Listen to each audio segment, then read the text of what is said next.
हमें बाजार का सीन दिखाया जाता है जहाँ पर सिपरी और हमारी एमी घूमने के लिए आए हुए थे और वो दोनों कुछ खा रहे थे। सिपरी कहता है क्या ये टेस्टी है?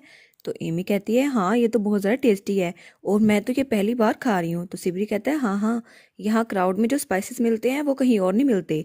और वो झुककर कहता है देखो तुम्हारे गाल में भी थोड़ा सा लग गया, और रुमाल से उसका गाल साफ करता है। तो वो कहती है नहीं मैं कर लूँगी। तो वो बहुत ज़्यादा खुश थी ये खाकर। तो सिबी सोचता है जब से ये यहाँ आई है तब से ये पहली बार इतनी दिल से खुश हुई है। लेकिन फिर वो सोचता है ये तो शुरू से बहुत ज़्यादा खुश रहती है, लेकिन लोगों की वजह से ये शो नहीं कर पाती। शायद इसको डर था। और फिर वो उसके सर पे थपकी देते हुए कहता है तो अब हमें कहाँ जाना चाहिए? तो एमी कहती है क्या हमें और घूमना चाहिए? तो सिबी कहता है हाँ, लेकिन हम किस तरफ जाएं? और तभी वहां से एक बग्गी आती है जो बहुत तेज रफ्तारी से उनकी तरफ आ रही थी, और सिबरी उसको देखता है और वो जल्दी से एमी को उठा के पीछे कर लेता है और वो बाल बाल बचते हैं। और सिबरी कहता है ओए तुम ध्यान से चलाओ। और फिर वो एमी को देखता है तो एमी को तब आवाज आती है प्लीज मेरी मदद करो। तो वो एमी को कहता है एमी क्या तुम ठीक हो? क्या तुम्हें कहीं चोट तो नहीं आई? तो एमी कहती है क्या मैंने गलत सुना? लेकिन उसको तभी दोबारा से आवाज आती है प्लीज कोई मेरी हेल्प करो। तो एमी कहती है क्या? तो वो कहती है भाई सिबरी। तो सिबरी कहता है शायद हमें वापस जाना चाहिए और इसको कोई टॉय शॉप पे लेके जाना चाहिए, ये बहुत ज्यादा डर गई होगी ना। और एमी वो दोबारा से कहती है भाई मेरी बात तो सुन ले। तो सिबरी कहता है क्या हुआ क्या हुआ, क्या तुम्हें चोट लगी है? तो वो कहती है नहीं, वहां से मुझे अभी आवाज आई है, कोई बहुत ज्यादा परेशान है, वो कह रहा था मैं उसको जाके बचाऊं। तो हमारी एमी जिस तरफ इशारा करी थी वो वही बग्गी थी। तो सिबरी कहता है क्या उस बग्गी में से? और सिबरी जल्दी से भाग के उस बग्गी की तरफ जाता है। और यहाँ पे तो वो बहुत ज्यादा सीरियस लग रहा था। तो बग्गी वाला कहता है क्या? और जब वो पीछे मुड़ के देखता है तो सिबरी बिल्कुल उसके साथ था। वो कहता है तुमने बग्गी रोकनी है या मैं तुम्हारे लगाऊं? और वो बहुत ज्यादा गुस्से में उसको कहता है। तो बग्गी वाला वो बहुत मुश्किल से बग्गी रोकता है। तब सिबरी बग्गी के पीछे जाता है। तो वो आदमी कहता है तुम कर क्या रहे हो? तो सिबरी कहता है तुम्हें नहीं पता, मैं इंस्पेक्शन कर रहा हूँ और मुझे इस बग्गी को चेक करना होगा। तो वो कहता है क्या, लेकिन क्यों, तुम ये क्यों कर रहे हो? तो वो आदमी कहता है नहीं एक मिनट रुको तो सही। और सिबरी तब वो बग्गी का कपड़ा हटाता है और वहां पर एक पिंजरा था। तो वो उस पिंजरे को देखता है और उसमें एक छोटा सा पपी बैठा हुआ था। तो वो आदमी वहां आकर कहता है मास्टर क्राउड मुझे माफ कीजिएगा, लेकिन आप यहाँ पर क्यों आए हैं? तो सिबरी कहता है क्या तुम्हारे पास इसकी ट्रेडिंग का परमिट है? तो वो कहता है क्या?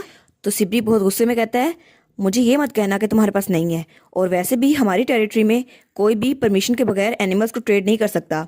और वो उस आदमी को बहुत ज़्यादा गुस्से में देखता है और कहता है और अगर तुम्हें कानून के बारे में नहीं पता तो तुम्हें इस बारे में पता होना चाहिए, किसी भी इंसान या जानवर को तुम ट्रेड नहीं कर सकते। और वो आदमी बहुत ज़्यादा डर जाता है। वो कहता है वो बात यह है कि, तो सिबरी कहता है ठीक है तुम्हारी डिटेल्स मैं प्रोसिक्यूटर ऑफिस में सुनूंगा। और वो किसी को इशारा करता है और वहां पे उसके साथी आ जाते हैं और वो भी बहुत ज़्यादा खतरनाक लग रहे थे। वो कहते हैं इसका काम तो हम तमाम करेंगे, ये चीज़ें तो बहुत ज़्यादा इंटरेस्टिंग होने वाली हैं, अब इसको तो बड़ी अच्छी पनिशमेंट मिलेगी।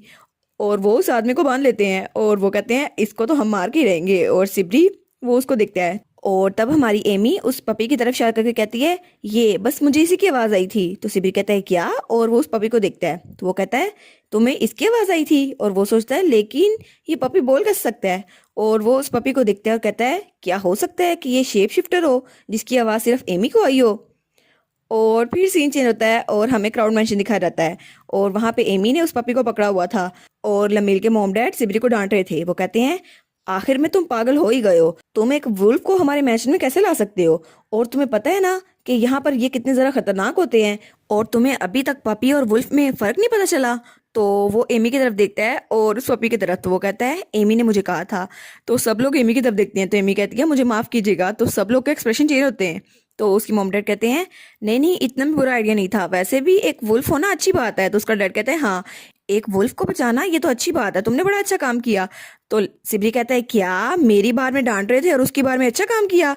तो लमील कहती है अच्छा हुआ तुम्हारी इंसल्ट हो गई, मेरे साथ भी तो ऐसा ही होता है। तो सिबरी कहता है और हाँ मैं यहाँ पर इसको इसलिए लेकर आया था क्योंकि मुझे ये लगा था ये शेप शिफ्टर है। तो लमील कहती है क्या एक शेप शिफ्टर? तो वो कहता है हाँ, जब एमी ने इसकी आवाज़ सुनी तो किसी और को इसकी आवाज़ सुनाई नहीं दी, मुझे भी नहीं, लेकिन ये कोई ऑर्डिनरी वुल्फ नहीं है, मुझे लगता है ये शेप शिफ्टर है। तो लमील कहती है हाँ ऐसा हो तो सकता है। तो एमी के हाथ में वो छोटा सा पपी था। तो हमारी लमील कहती है क्या तुम सच में शेप शिफ्टर हो? तो क्या तुम अपनी इंसानी हालत में वापस आ सकते हो? तो वो एमी की तरफ देखता है और एमी उसकी बात सुनती है। तो वो कहती है वो कह रहा है वो वापस तो आ सकता है लेकिन उसे कुछ कपड़े चाहिए। तो हमारी लमील कहती है हाँ हाँ वो तो मैं लेके आ जाऊंगी। और थोड़ी देर बाद वो कपड़े पहनकर अपनी इंसानी शक्ल में वापस आ जाता है। तो वो बड़ा ही प्यारा लग रहा था और बड़ा शाय। तो हमारी मिल कहती है ओ तो तुम एमी की उम्र के एक छोटे से बच्चे हो। तो वो जल्दी से भाग के एमी के पीछे छुप जाता है। तो हमारी लमीली सोचती है बच्चे तो कितने ज़रा क्यूट होते हैं। तो हमारा राहुल कहता है तो एक शेप शिफ्टर इंसानी शक्ल में ऐसा लगता है, मुझे लगा था इसके कान और इसकी टेल भी होगी। तो हमारी लम्मी सोचती है कान और टेल, लेकिन अगर राहुल ऐसा होता तो कैसा लगता, और वो राहुल को इमेजिन भी कर लेती है और वो सोचती है राहुल तो बहुत ज़रा हैंडसम लगता, लेकिन वो तो अब भी बहुत ज़रा हैंडसम है। और फिर वो कहती है काम डाउन काम डाउन, मुझे ऐसी चीज़ें इमेजिन नहीं करनी चाहिए, शायद मैं कुछ ज़्यादा इमेजिन कर रही हूँ। तो राहुल कहता है आपको क्या हुआ? तो वो कहती है नहीं नहीं कुछ भी नहीं हुआ। तब वो उस बच्चे से कहती है यहाँ तो बहुत सारे लोग हैं और सबके सब अच्छे हैं, अगर तुम्हें मसला ना हो तो क्या तुम रिलैक्स हो सकते हो? तो वो एमी के कान में कुछ कहता है। तो एमी उसकी तरफ देखती है और कहती है कोई बात नहीं, ये सब लोग बहुत ज़रा अच्छे हैं और तुम रिलैक्स हो सकते हो। और जब वो रिलैक्स होता है तो उसके कान बाहर आ जाते हैं और वो बड़ा ही प्यारा लग रहा था। तो लमील, सिबरी और उसके मॉम डैड सब उसको देखते हैं और कहते हैं वाह ये कितना क्यूट है। और एमी कहती है अच्छा तो अब तुम रिलैक्स हो गए हो तो हमें बताओ तुम्हारा नाम क्या है? तो वो बड़ा शर्माता है और एमी के कान में अपना नाम बताता है। तो एमी कहती है इसका नाम तो लुआन है, और वो बड़ा ही प्यारा लग रहा था। तो सब लोग कहते हैं वाह कितना क्यूट नेम है। तो हमारी लमील कहती है तो लुआन तुम्हें उन लोगों ने कैसे पकड़ा? तो वो एमी के कान में कुछ कहता है। तो एमी कहती है क्या क्या ये सब कुछ तुम्हारे साथ हुआ था सच में? क्या उन्होंने सच में तुम्हारे साथ ऐसा किया?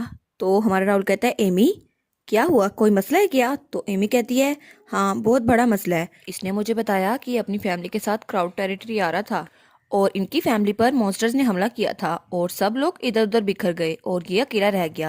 फिर ये इधर उधर भटक रहा था और इसको किडनैप कर लिया गया।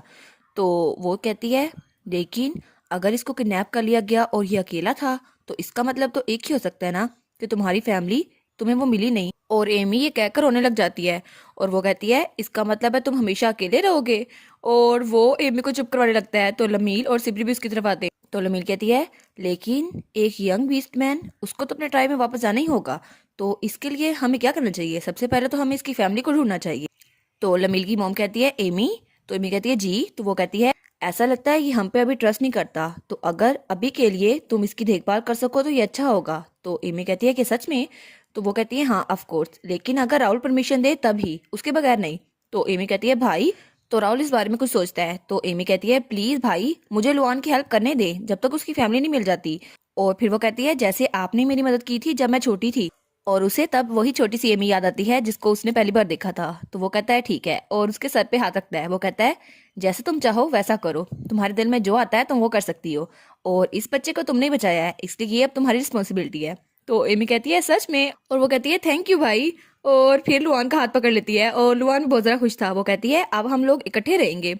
और उसके बाद सीन चेंज होता है और हमें हमारी लमील दिखाई जाती है जो दरवाज़ा खोल के अंदर आती है। वो कहती है राहुल क्या आप अंदर हैं? तो राहुल कहता है हाँ इस तरफ हूँ मैं।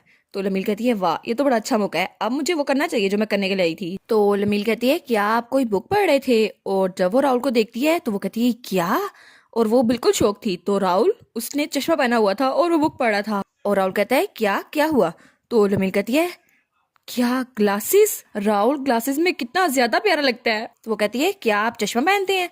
तो राहुल कहता है नहीं, जब बस मैं पढ़ने लगता हूँ तब मैं चश्मा पहनता हूँ, उसके अलावा नहीं, और वैसे भी इस बुक का फॉन्ट बहुत ज्यादा छोटा है तो मुझे इसकी जरूरत थी।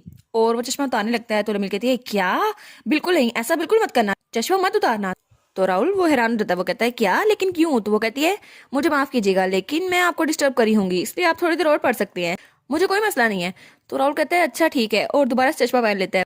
और फिर वो कहता है मैं कौन सी बुक पढ़ रहा था? तो लमीत सोचती है वाह ये तो बिल्कुल क्रेजी है, राहुल ने ग्लासेस पहनी हुई हैं, ये तो बहुत ज्यादा क्रेजी है। और अगर मेरे पास मोबाइल या कैमरा होता तो मैं तो इसकी हजारों तस्वीरें बनवा के रख लेती, और ये तो मेरा ट्रायर होता, मैं इसको हमेशा संभाल के रखती, लेकिन यहाँ पे तो कोई कैमरा ही नहीं है। तो राहुल कहता है आपको क्या हुआ? तो वो कहती है राहुल क्या आप यहाँ पर अच्छे से एडजस्ट हो पा रहे हैं? तो राहुल कहता है हाँ यहाँ पे तो सब लोग मुझे अच्छे से ट्रीट करते हैं तो मुझे कोई मसला तो नहीं होता। तो लमीर कहती है नहीं नहीं मुझे ऐसा नहीं कहना चाहिए, मुझे लगता है कि आप बहुत ज्यादा हार्ड वर्क कर रहे हैं। तो वो कहता है क्या हार्ड वर्क? तो लमीर को याद आता है जब उससे कैरल ने कहा था आपको मेरी बात सुननी होगी मिस नमील, और वो एक बुक पकड़े हुए थी। वो कहती है आपको उनके करीब जाने के लिए थोड़ी प्रोग्रेस करनी होगी, और अगर ऐसा ना हुआ तो आपका रिलेशनशिप वो आगे नहीं बढ़ पाएगा। तो लमील कहती है तुम्हें ये सनग्लासेस कहाँ से मिल गए? तो वो कहती है छोड़ो उस बात को, आप ये देखो अगर आप सर राहुल के करीब ना हुए तो प्रोग्रेस नहीं होगी, और ऐसा सिर्फ नेचुरली तौर पर हो सकता है, इसलिए आपको खुद से मेहनत करनी होगी और आपको एक दूसरे के करीब आना होगा। और वो कहती है अगर आप लेडी है तो आपको इस बारे में पूरा भरोसा होगा, आप ये कर सकती हैं। तो लमील कहती है हाँ आज का दिन ही वो है, मैं आज ये करके रहूंगी। तो राहुल कहता है आपको हुआ क्या है, आप थकी हुई लग रही हैं? तो वो कहती है नहीं नहीं मैं नहीं थकी, मुझे लगता है आप थक गए हैं। तो लमीर सोचती है हाँ मैंने तो नोटिस ही नहीं किया, ये तो सच में बहुत ज्यादा थका हुआ लग रहा है। तो वो कहता है नहीं नहीं ऐसा तो कुछ भी नहीं है। तो लमीर कहते हैं नहीं आपको झूठ नहीं बोलना चाहिए, मैं हर बात समझती हूँ, और आपके शोल्डर्स ये तो बहुत ज्यादा स्टिफ हो गए हैं, मुझे इसे थोड़ा लूज करने दें। और वो उसके पीछे आती है, कहती है मैं आपके कंधे दबा देती हूँ। तो राहुल कहता है क्या? वो कहता है नहीं इसकी जरूरत नहीं है। तो लमीर कहती है नहीं नहीं आपको मेरे बाजुओं पे भरोसा होना चाहिए, मैं इंसिस्ट करती हूँ। तो राहुल कहता है ठीक है ऐसा है तो फिर ऐसा ही ठीक। और लमीर उसके कंधे पे हाथ रखती है और दोबारा लगती है। तो वो कहती है क्या ये रिफ्रेशिंग है? तो राहुल कहता है हाँ ये बहुत ज़्यादा रिफ्रेशिंग है। तो वो कहती है देखा मेरे बाजू बहुत ज़्यादा ताकतवर है, तो मैंने आपको पहले ही बताया था। तो राहुल वो बेचारा शर्मा रहा था, वो कहता है ये रिफ्रेशिंग तो है लेकिन ये थोड़ा एम्बैरेसिंग भी है, और मुझे इतनी एम्बैरेसमेंट क्यों हो रही है? और लमील उसको तो पसीने छूट रहे थे। वो कहती है वाह अब तो हम एक दूसरे के और करीब आ रहे हैं। और राहुल सोचता है लमील की इंटेंशन तो बहुत ज़्यादा प्योर है, लेकिन मैं तो कुछ गलत ही सोच रहा हूँ, और मुझे इतनी एम्बैरेसमेंट क्यों फील हो रही है आखिर? और उसकी तो गर्दन तक रेड हो चुकी थी। तो वो कहता है नहीं नहीं मुझे ऐसा वैसा कुछ नहीं सोचना चाहिए, और लमील वो तो बहुत ज़्यादा अच्छी हैं। तो लमील सोचती है क्या ये तो बहुत ज़्यादा कैजुअल है, ये तो कुछ रिएक्ट ही नहीं कर रहा, मुझे लगा था कैरल के मुताबिक ये तो एम्बैरस हो जाएगा, लेकिन इसने तो कोई रिएक्शन नहीं दिया। और कैरल पीछे से चीख रही होती है मैंने आपको कहा था इतनी भी अच्छी मसाज नहीं देनी। और तब राहुल उसका हाथ उठाते हुए कहता है मिस लमील आप अब बस कर सकती हैं। तो लमील कहती है क्या? तो राहुल शर्माते हुए कहता है मुझे लगता है मैं कुछ भूल गया हूँ, मुझे एमी से बात करनी थी। और ये कहकर वो वहां से चला जाता है, और लमील उसको रोकती रह जाती है, लेकिन वो रुकता नहीं है। और फिर वो नीचे बैठ जाती है, कहती है ओ नो मेरा प्लान तो नाकाम हो गया, अब मैं क्या करूँ? क्या मैं और राहुल सच में मैरिड कपल की तरह एक्ट कर सकेंगे या नहीं? और फिर सीन चेंज रहता है और हमें रात का सीन दिखाया जाता है, और राहुल वो अपने बेड पे लेटा हुआ था, और वो सोचता है कल से मैं खुद पे कंट्रोल करने की कोशिश करूंगा, मुझे उनके बारे में इतना बुरा नहीं सोचना चाहिए। और तभी अचानक उसके दिल में दर्द होती है। वो कहता है क्या ये अचानक इतनी दर्द कैसे हो गई? लेकिन आज का पूरा दिन तो कुछ भी नहीं हुआ, मैंने तो कोई स्ट्रेस नहीं लिया, और आज मैंने पूरा दिन बहुत आराम से गुजारा और मिस लमील के साथ भी बहुत अच्छे से रहा, लेकिन ये अचानक दर्द। और वो उसे तो हिला भी नहीं जा रहा था। वो कहता है मुझे ऐसा क्यों लग रहा है मैं मरने वाला हूँ, और अगर मिस लमील ने मुझे इस हालत में देख लिया वो तो बहुत ज़्यादा परेशान हो जाएंगी। लेकिन तभी उसके पाँव में थोड़ी सी हरकत होती है। वो कहता है क्या कि आप मेरा पाँव हिला था? तो वो उस पाँव को देखता है और कहता है बिल्कुल नहीं, मेरा पाँव अचानक कैसे हिल सकता है, ये तो काम करना बंद कर चुका था। और वो कहता है क्या सच में मेरी टांगें मूव कर रही हैं? और फिर वो अपनी टांगों को देखता है और कहता है हो सकता है। लेकिन थोड़ी देर बाद उसका दर्द खत्म हो चुका था, और वो कहता है नहीं मुझे इस बारे में किसी को नहीं बताना चाहिए, आखिर में ये थोड़ा सा दर्द ही तो था, मुझे इसको खुद ही बर्दाश्त करना होगा। लेकिन मेरी टांगे क्या सच में मैं ठीक हो सकता हूँ या नहीं? और फिर वो वहाँ अपने बेड पर लेट जाता है और कहता है ठीक है बस मुझे अब सोना होगा, और नॉर्मल दिन वैसे ही गुजारना होगा जैसे मैं आमतौर पर गुजारता हूँ। और इसी के साथ ये वाला पार्ट यहाँ पर ख़त्म। तो आप लोग बताइएगा आपको ये पार्ट कैसा लगा। प्लीज़ लाइक करिएगा, कमेंट करिएगा और शेयर करिएगा। और जो न्यू व्यूवर्स हैं काइंडली वो चैनल को सब्सक्राइब कर दें। और पिछली वीडियोस का लिंक आपकी स्क्रीन पर नज़र आ रहा होगा, तो काइंडली उनको भी चेकआउट कर लें। Thank you so much.